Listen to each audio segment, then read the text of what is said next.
दोस्तों, आप सबका हमारे इस चैनल पर जुड़ने के लिए बहुत बहुत धन्यवाद। तो आज की हॉरर कहानी के लिए मैं आपको एक लॉन्ग कार ड्राइव पे लेके जाना चाहूंगा, जिसमें आप ड्राइव के साथ साथ हॉरर कहानी का मजा ले सकेंगे। अगर आपको मेरा ये स्टोरी टेलिंग का तरीका अच्छा लगे तो नीचे कमेंट सेक्शन में जरूर बताना। शुक्रिया।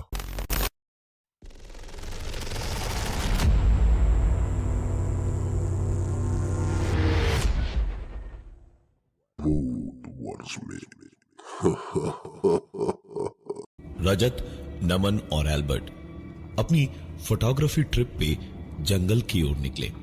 डाक बंगलो के रूम की बुकिंग वो पहले से करवा चुके थे।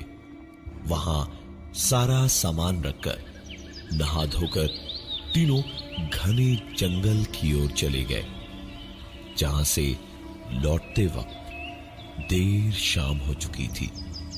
इसी बीच रजत ने कहा, चलो भाइयों, तुम्हें कुछ ऐसा दिखाता हूं जो तुम्हें जिंदगी भर याद रहेगा। इतना कहके रजत ने वहीं पड़ी एक लकड़ी उठाई और नीचे मिट्टी में एक बड़ा सा गोला बनाया, तकरीबन 9 फीट लंबा और चौड़ा। उस गोले के अंदर अब रजत ने एक 5 कोने वाला सितारा बनाया और उसके बीचों बीच बैठकर उसने कहा, अब देखना मजा, शैतान को बुलाऊंगा मैं। रजत की ऐसी बातें सुनकर नमन और एल्बर्ट पहले तो अपनी हंसी नहीं रोक पा रहे थे, लेकिन फिर रजत ने अपने हाथ ऊपर आसमान की ओर उठाए और अजीब सा कुछ बड़बड़ाने लगा।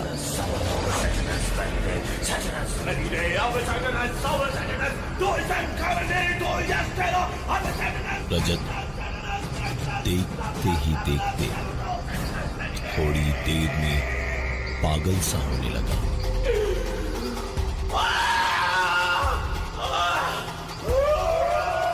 आंखें उसकी उलटने लगी, जैसे बेहोशी सी छाने लगी थी रजत पे। और तभी अचानक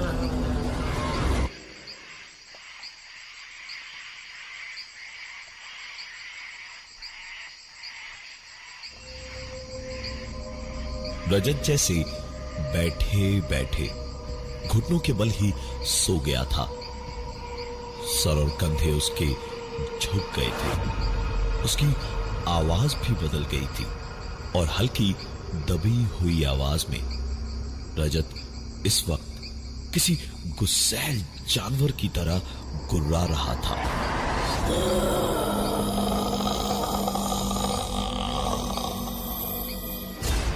और गुर्राते गुर्राते ही सर उठाकर रजत ने नमन और एल्बर्ट को बस घूरा भर था कि दोनों घबरा गए। और नमन ने बड़ी हिम्मत से कहा, रजत भाई, तू ठीक तो है? एल्बर्ट ने भी हिम्मत की और उसने रजत से कहा, रजत भाई चल यहां से, अंधेरा होने लगा है, कुछ देर बाद कुछ भी दिखाई नहीं देगा यहां पर, चल उठ। रजत ने कोई जवाब नहीं दिया उन दोनों की बातों का और बस गुर्राता हुआ उठ के खड़ा हुआ।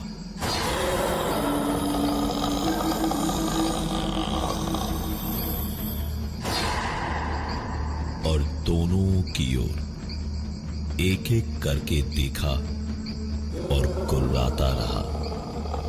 नमन और एल्बर्ट को ऐसा लग रहा था जैसे उनके बदन पे खाल के अंदर से किसी चींटियां छोड़ दी है। घबराहट इतनी थी कि अभी इसी तरह 2 मिनट और खड़े रहना पड़ा तो वहीं बेहोश हो जाते शायद। रजत उन दोनों को घूरते घूरते ही 2 कदम आगे बढ़ा और फिर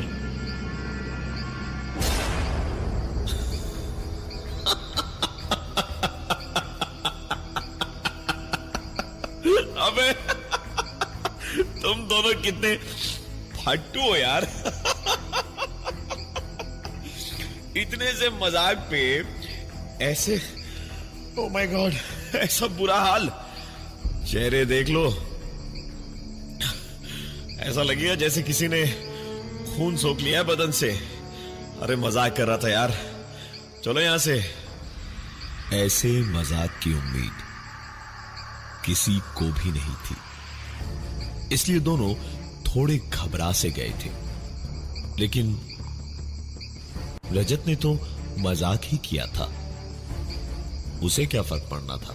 दोनों को खींचकर ले जाने लगा वापस गेस्ट हाउस की तरफ। और गेस्ट हाउस की तरफ जाते जाते एल्बर्ट ने बस यूं ही पीछे मुड़कर एक पल को देखा तो एक बार फिर से हाल के अंदर से चींटियां रेंगने जैसा महसूस होने लगा, क्योंकि वो 9 फीट का गोला और उसके अंदर बने 5 कोने वाले सितारे जिन लकीरों से बने थे, उसमें आग जल रही थी। एल्बर्ट ने बोलना चाहा, लेकिन रजत ने एक न सुनी। रूम में ले गया और पहुंचते ही खाना भी ऑर्डर किया। एल्बर्ट के दिमाग में वही घूम रहा था। वो सीधा कमरे की खिड़की पर पहुंचा और पर्दा हटाकर बाहर झांकने लगा। तो जो दिखा वो देख के उसे समझ नहीं आया कि खुश हो या डरे, क्योंकि सामने थोड़ी दूरी पर वो गोला और वो सितारा दोनों दिख रहे थे, पर उसमें आग नहीं थी इस वक्त।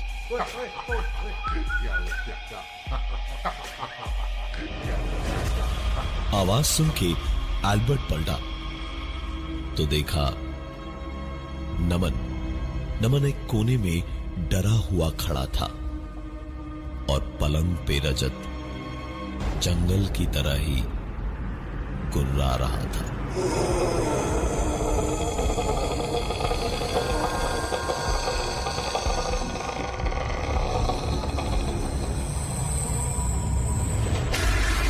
रजत एक बार फिर वैसे ही जंगल की तरह आंखें उल्टी किए हुए गुर्रा रहा था। नमन ने एल्बर्ट को देखा और फिर हंसते हुए रजत से कहा, अबे ओ शैतान के नाना, चल बहुत हुआ तेरा मजाक, हर बार नहीं फंसने वाले हम, समझा। वैसे तू अगर बोले तो तेरे शैतान के लिए एक प्लेट चावल बोल दूं। रजत ने बैठे बैठे ही हाथों से नमन को करीब बुलाया और नमन भी हंसता हुआ जब पहुंचा तब रजत ने एक झटके से उसका कॉलर पकड़ा और करीब खींचकर किसी अलग ही आवाज में उल्टी हुई आंखों से देखता हुआ बोला, मुझे मजाक पसंद नहीं है, समझा। तो तुम्ही तीनों ने बुलाया था मुझे, अब आया हूं तो मजाक लग रहा है।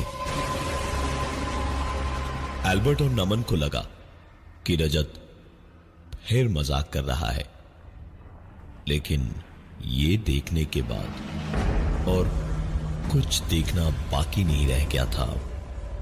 एल्बर्ट ने नमन को रजत के हाथों से खींच के अलग किया और वहां से लेकर बाहर भागा। दोनों 10 से 15 सेकंड में ही डाक बंगलों के बाहर थे और मन ही मन बस दुआ कर रहे थे कि जिंदा बचकर निकल पाए। दौड़ते दौड़ते ही दोनों पलटे और डाक बंगलों की ओर देखा तो पाया कि रजत खिड़की पे खड़ा चीख रहा था, भाई बचाओ, भाई बचाओ, मुझे बचा लो, मुझे बचा लो, भाई मुझे बचाओ। और खिड़की अपने आप बंद हो गई। रजत कांच पर हाथ मारता रहा। नमन और एल्बर्ट वापस डाक बंगलों की ओर अपने दोस्त रजत को बचाने के लिए भागे और भागकर जब कमरे में घुसे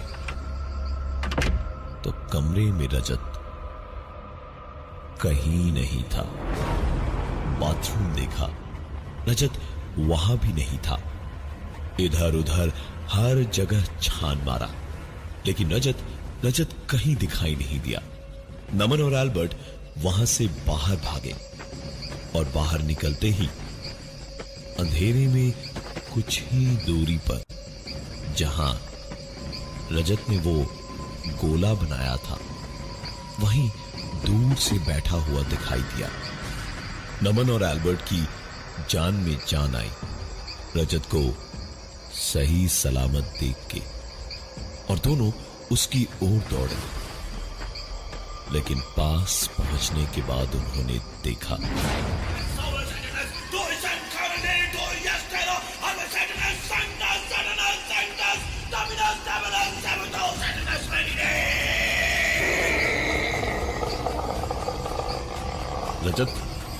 रजत उठ, रजत चल भाग यहां से, रजत भाग यहां से। नमन डरे डरे ये सब बोलता रहा, लेकिन रजत हिला तक नहीं। उसकी आंखों की पुतलियां ऊपर चढ़ चुकी थी, हाथ ऊपर आसमान की ओर थे और आवाज जो सुनाई दे रही थी वो उसकी अपनी तो क्या, किसी भी इंसान की नहीं लग रही थी। रजत का हाल देखकर एल्बर्ट ने गले से अपना क्रॉस निकाला और रजत के माथे पर रख दिया, और क्रॉस रखते ही रजत का माथा आग में किसी पत्ते की तरह झुलसने लगा और एल्बर्ट ने गुस्से में कहा, तुम जो भी हो रजत को छोड़ दो, चले जाओ यहां से, चले जाओ यहां से। I command you to leave, I command you to leave this body. Rajat चीखा और एक जोरदार धक्का मार के एल्बर्ट को दूर फेंक दिया।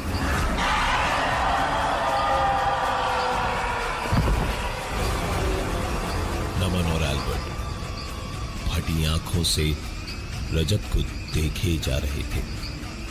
वो क्रॉस अभी भी रजत के माथे से चिपका हुआ था। रजत ने नमन और एल्बर्ट को देखा और हंसते हुए कहा,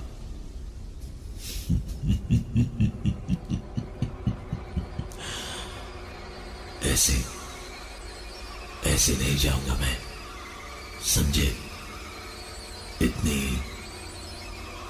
आसानी से नहीं।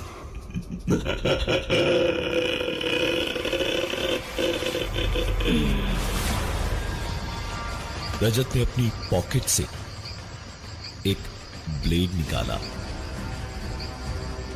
एक बार नमन और एक बार एल्बर्ट को देखते हुए रजत ने ब्लेड कलाई से लेकर कंधे तक उस ब्लेड से अपना पूरा शरीर चीर डाला और कहा, ऐसे नहीं जाऊंगा मैं, समझे? इतनी आसानी से नहीं।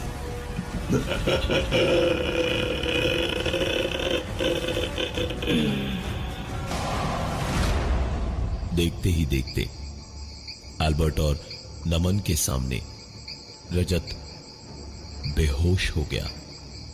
नमन ने अपना रुमाल निकाल के जहां तक रजत ने अपना हाथ चीरा था उसके ठीक ऊपर कस के बांध दिया ताकि खून रुक जाए, और उसे उठाकर वापस डाक बंगलों के कमरे में ले गए।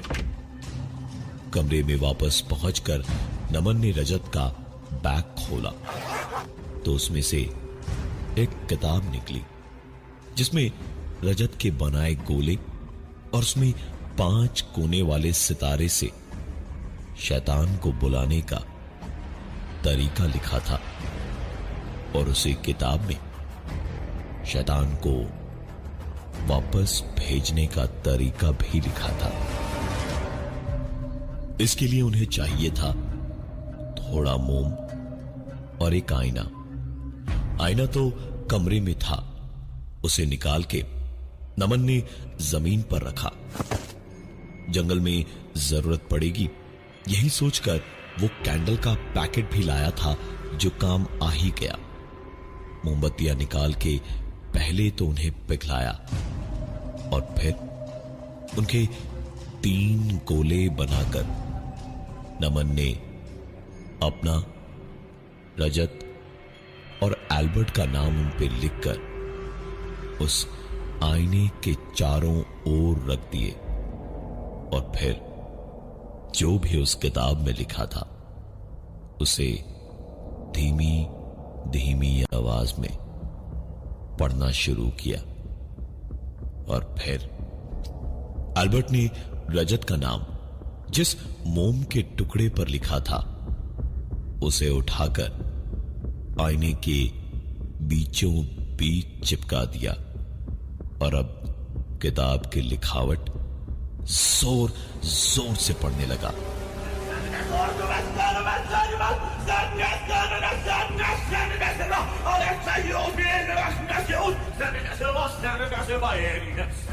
अल्बर्ट आंखें बंद किए हुए अपने सर को ऊपर करके रजत बच जाए, बस इसी उम्मीद पे बोलता चला जा रहा था। इसी बीच नमन ने देखा रजत के नाम का मोम का गोला अपनी जगह से हिलना शुरू हुआ और तीर की तरह पूरे आईने में घूम कर रुक गया, जैसे किसी ने कुछ लिखा हो। एल्बर्ट ने ऐसा होने पर उसे रोक के इशारा करने को कहा था और उसने वैसा ही किया। किताब में लिखा था, ऐसा होने पर एक बूंद खून उस आईने पे गिराया जाए जहां भी मोम लगी हो। एल्बर्ट ने डरते हुए अपनी उंगली में एक सुई चुभोई और एक बूंद खून उस आईने पर वहीं गिराया जहां वो मोम घिसा हुआ था और वो एक बूंद खून स्याही की तरह पूरी मोम की लिखावट पे ठहरता चला गया। आईने पर लिखा था, क्या चाहते हो मुझसे तुम लोग। एल्बर्ट ने पढ़ते ही कहा, छोड़ दो हमारे दोस्त को छोड़ दो और चले जाओ यहां से। एल्बर्ट के इतना कहते ही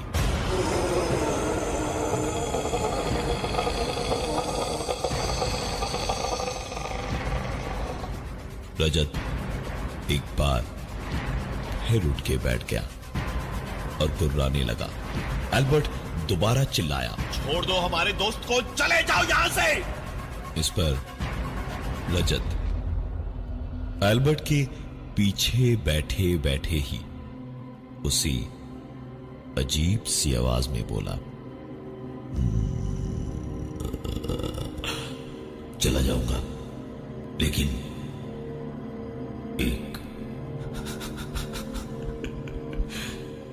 एक शर्त है मेरी। उसका इतना कहना था कि नमन और एल्बर्ट दोनों बोल पड़े, जो भी हो हमें सब मंजूर है, बस रजत को छोड़ दो, उससे जाने दो। उनके इतना कहते ही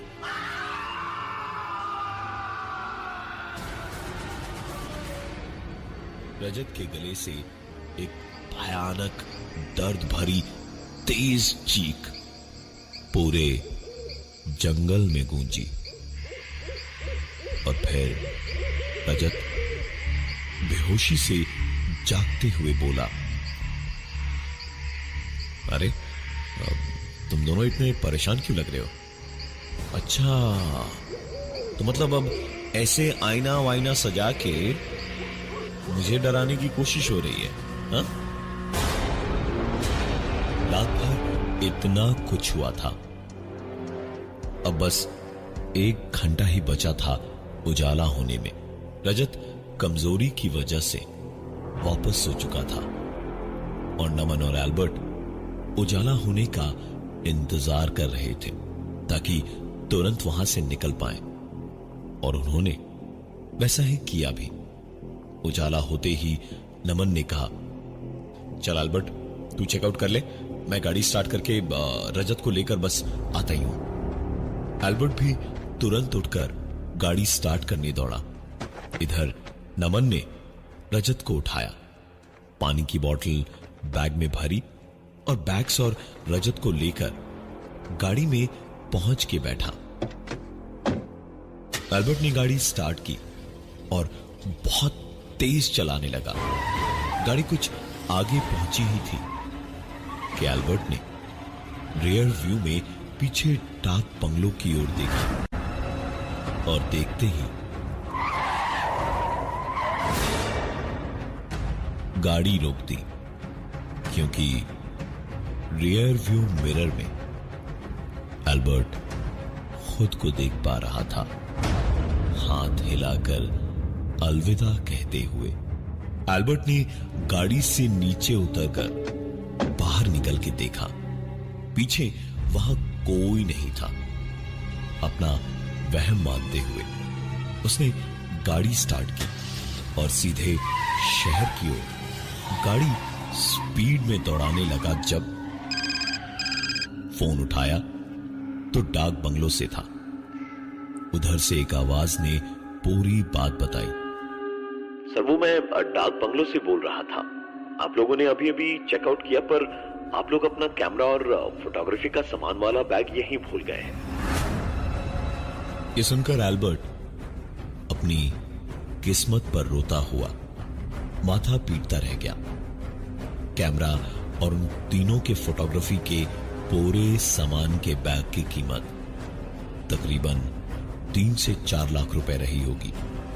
एल्बर्ट ने तुरंत गाड़ी घुमाई और वापस डाक बंगलो पहुंच के गाड़ी के इंजन को बंद किए बिना ही गाड़ी खड़ी की और नमन से कहा, मैं 2 मिनट में आ रहा हूं, तू रजत के साथ में यहीं गाड़ी में रुक। एल्बर्ट इतना कह के दंदनाता हुआ अंदर चला गया बैग लेने।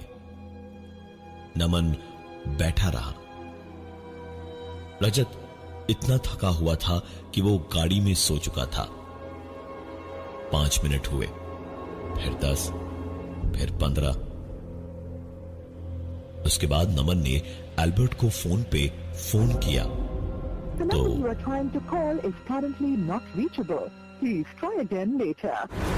एल्बर्ट का फोन नहीं लगा। 2-3 बार ट्राई करके नमन ने फोन जेब में रखा और रजत को जगाया और उसे लेकर डाक बंगलों के रिसेप्शन पे पहुंचा तो एल्बर्ट कहीं दिखाई नहीं दिया। रिसेप्शन पर भी कोई नहीं दिखा। नमन और रजत उसी कमरे की ओर भागे जहां वो ठहरे थे और दरवाजे को खोलते ही दोनों को ऐसा लगा जैसे दोनों घंटों से बर्फ की सिल्ली से बंधे हुए थे। अंदर एल्बर्ट जमीन पर बैठा हुआ था, एक गोला बनाकर उसमें 5 कोनों वाला सितारा बनाकर बिल्कुल उसके बीचों बीच।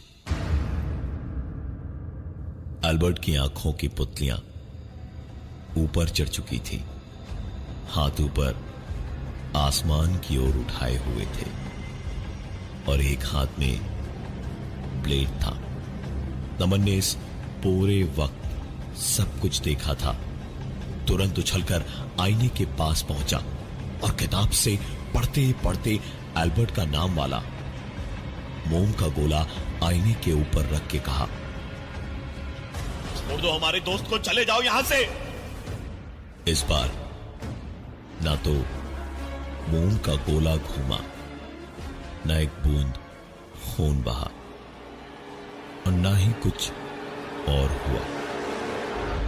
इस बार एल्बर्ट ने एक गहरी सांस ली और धीमे से एक बेहद भयानक मुस्कुराहट चेहरे पर लिए उसने कहा,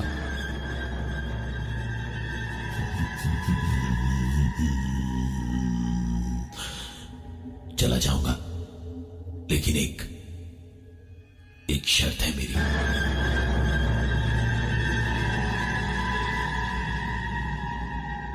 उस घटना के बाद तीनों दोस्त आज तक उस डाक बंगलो और जंगल के इर्द गिर्द ही भटकते रहते हैं। तीनों वहां से बाहर नहीं निकल पाए। क्या थी वो शर्त शैतान की, ना आपको मालूम है, ना ही हमें।